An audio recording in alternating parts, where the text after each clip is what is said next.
Hello மக்களே, ஒரு சின்ன ஈவினிங் செஷன் தான். தாளங்குப்பம் வரைக்கும் போயிருந்தேன். ட்ரை பண்ண போனது என்னவோ எம்ஜே அவர் குரூப்பருக்காக தான். பட்டு அவங்களுக்கான டைம் இல்லை.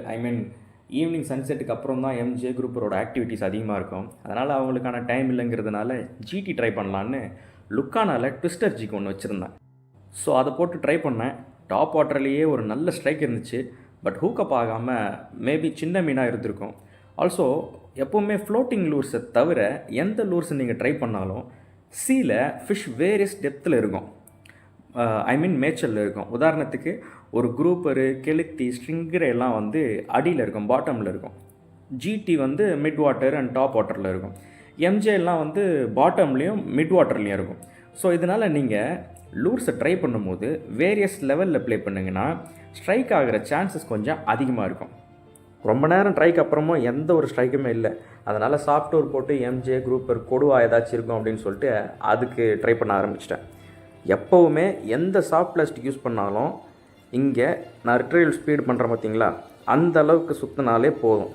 எனக்கு மேக்ஸிமம் இந்த லெவலில் இந்த ஸ்பீடில் நான் ரிட்ரைவ் பண்ணும்போது தான் எம்ஜேவோ சரி குரூப்பரோ சரி எனக்கு அடிச்சிருக்கு. இந்த எம்ஜே குரூப்பர்லாம் அடிக்கிறதுக்கு இன்னொரு ஆட்-ஆன் விஷயம் என்னென்னா, இந்த மீனுங்களுக்கெல்லாம் இந்த மாதிரி ஸ்ட்ரக்சர்ஸ் ரொம்ப பிடிக்கும். உதாரணத்துக்கு ஒரு டைகர் எடுத்துக்கலாமே. ஒரு டைகரு எப்படி புதருக்குள்ளே ஒளிஞ்சி தன்னோட இறையை சடனாக தாக்கி அடித்து சாப்பிடுமோ, அதே மாதிரி தான் இந்த குரூப்பர் எம்ஜே எல்லாமே. இந்த மாதிரி கல்லுக்கு நடுவில் இருக்கிற கேப் இருக்கும் இல்லைங்களா, அந்த கேப்புக்குள்ளே பூந்து அதோட இறை அந்த பக்கம் வரும்பொழுது டக்குன்னு உள்ளேருந்து வெளியே அடித்து உள்ளே போயிடும். அதனால தான் நம்ம எப்பவுமே சாஃப்ட் பிளாஸ்டிக் யூஸ் பண்ணும்போது இந்த எம்ஜேவோ குரூப்பரோ பிடிக்க ட்ரை பண்ணும்போது ட்ராகை ஃபுல் டைட்டில் வைக்கணும். ட்ராகை நம்ம லூஸாக வச்சுருந்தோம்னு வச்சிங்களேன், மீன் உள்ளேருந்து டக்குன்னு அடித்து கல்லுக்குள்ளே கொண்டு போய் உட்காந்துரும் கம்முன்னு. அதுக்கப்புறம் நம்ம அறுத்துட்டு தான் விடணும்.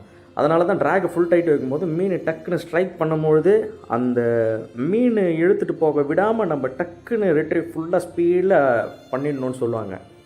அதே மாதிரி கேஸ்டிங் பண்ணும் போதும் இந்த கல், நீங்கள் நிற்கிற கல் ஸ்ட்ரைட்டாக இருக்கா, அந்த கல்லுலேருந்து கொஞ்சம் ஒரு 10 அடி கிராஸில் போடுங்க. ஒரு வி ஷேப்பில் வச்சுங்களேன். நீ நிற்கிற இடத்துல இருந்து வி ஷேப்பில் நீங்கள் கேஸ்ட் பண்ணி எவ்வளோ டெப்த் இருக்குதுன்னு பார்த்துக்குங்க.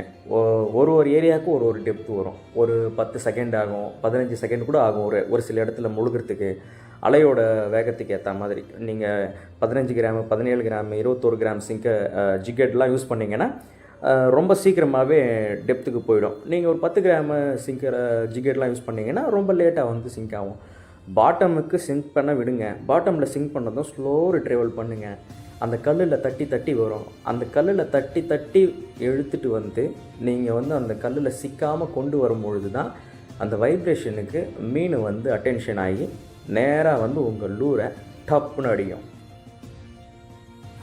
மக்களே, ஒரு 2 hours ட்ரை பண்ணி கடைசியா சீஃப் ஆங்கிலரோட ஷ்ரிம்ப் லூர், இந்த லூர் வச்சு ஆல்ரெடி நான் ஒரு வீடியோ உங்களுக்கு போட்டிருக்கிறேன். சேம் ஸ்பாட்டு, எண்ணூர் தாளங்குப்பம், அதே இடத்துல அதே சைஸ் மீன், அதே டைம்.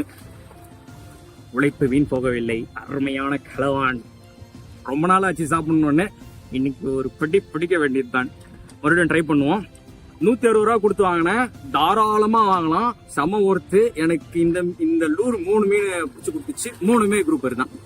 தைரியமா போயிட்டு அவங்க சைட்ல வாங்கலாம். இது ப்ரொமோஷன்லாம் கிடையாது. வாங்க, நான் சொன்ன டிப்ஸ் உங்களுக்கு ஏதாச்சும் கொஞ்சம் ஹெல்ப்ஃபுல்லாக இருந்திருக்கோன்னு நம்புகிறேன். வாங்க, ட்ரை பண்ணுங்கள். நல்ல மீன் பிடிங்க, நல்லா சாப்பிட்டு நல்லா என்ஜாய் பண்ணுங்கள். ஹாப்பி ஃபிஷிங் மக்களே.